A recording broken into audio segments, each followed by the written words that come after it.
gentlemen. Fortunately, Sania gave such a comprehensive briefing that I do not really have to say much, except to thank you for coming here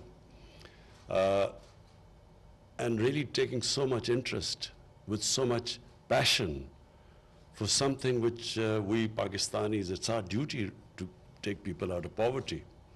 And so I was listening to you just before we came here, and I was really impressed that someone could care so much for human beings not in their country, in some other country.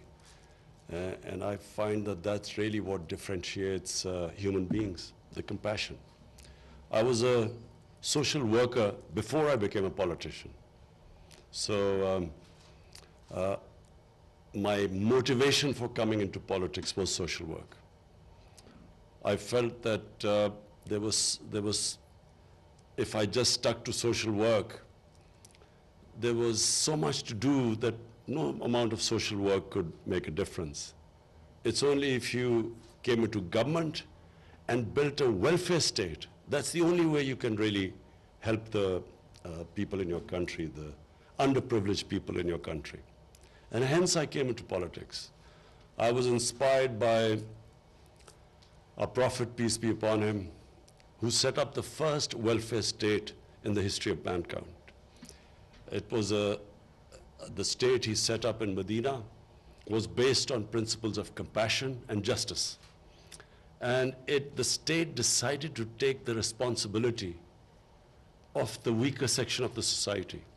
So the first time a state took responsibility of orphans or widows, of the poor people, of handicapped, and pensions were introduced first time in that state. So for the old people. And so as a Muslim,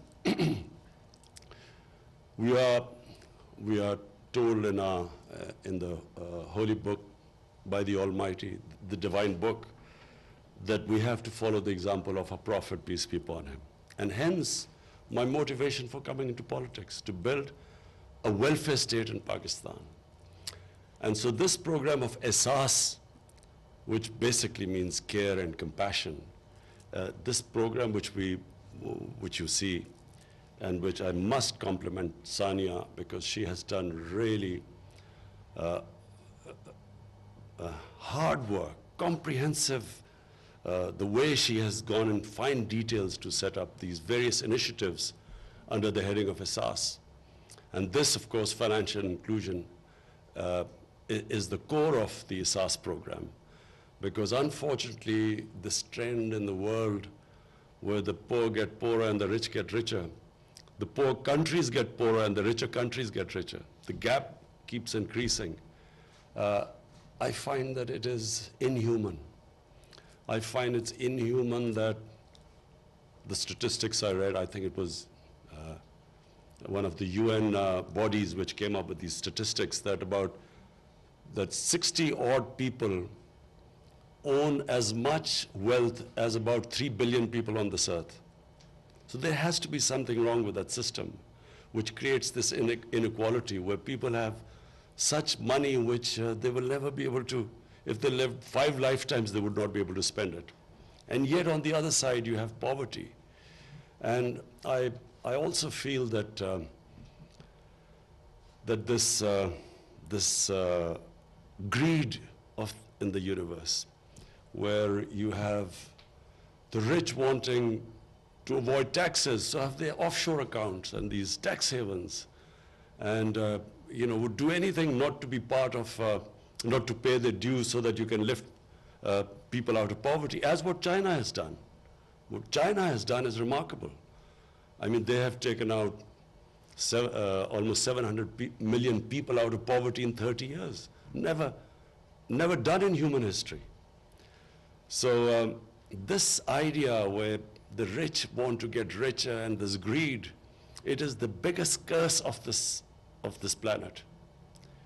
All the problems which our Earth faces, global warming, this environmental degradation, all of them, the root cause is greed, where there's It's never enough.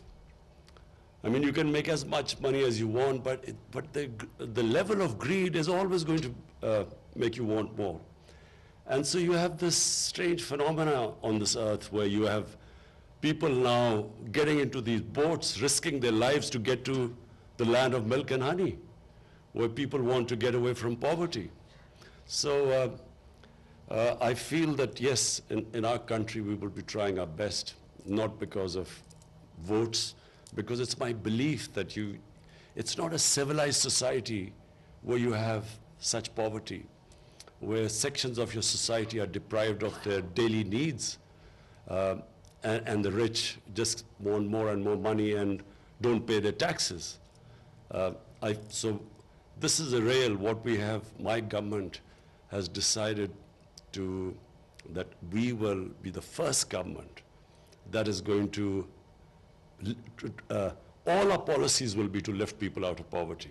So whatever we do, our economic policies, our agriculture policy, whatever policies we make, the bottom line will be how does it help the poor people, as opposed to the elitist policies we've had in the past where policies are only made for a small elite society. So our education system is only for a tiny elite class. You have three-tier education systems. So one is for the small elite class, which has this privileged education. Then you have the government school education, which is for the poorer section. And then right at the bottom, you have these dini madrasas, which are religious schools, which cater for the poorest of the poor. So we have a three-tier system. So the poor, the bottom two, do not get good jobs.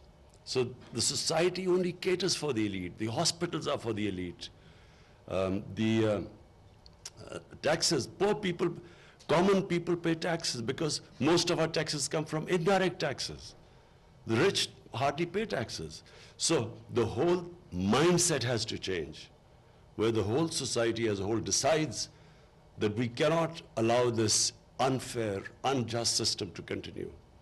And this Ehsaas program is a beginning. We hope that as it starts kicking in, Sania has made great efforts to make sure that there's credibility, that there's integrity in the system, that we do not allow the system to be misused, as most of our programs are misused. So we've taken great care. People are, because of our economic situation, for our restructuring the economy, getting out of an economic crisis, people are suffering. But we decided that we are not going to throw away money unless and until we have a credible system of distribution. The most vulnerable section are women from the poor background. And we cannot, as society, cannot move forward if it does not educate and look after its women. So our top priority is to lift our women out of poverty. And we have a big range of measures which we hope that we will be able to take them out of poverty. So finally, Your Majesty, thank you for coming. We welcome you here. We hope you will come back, and we value the concern you show for our country. Thank you.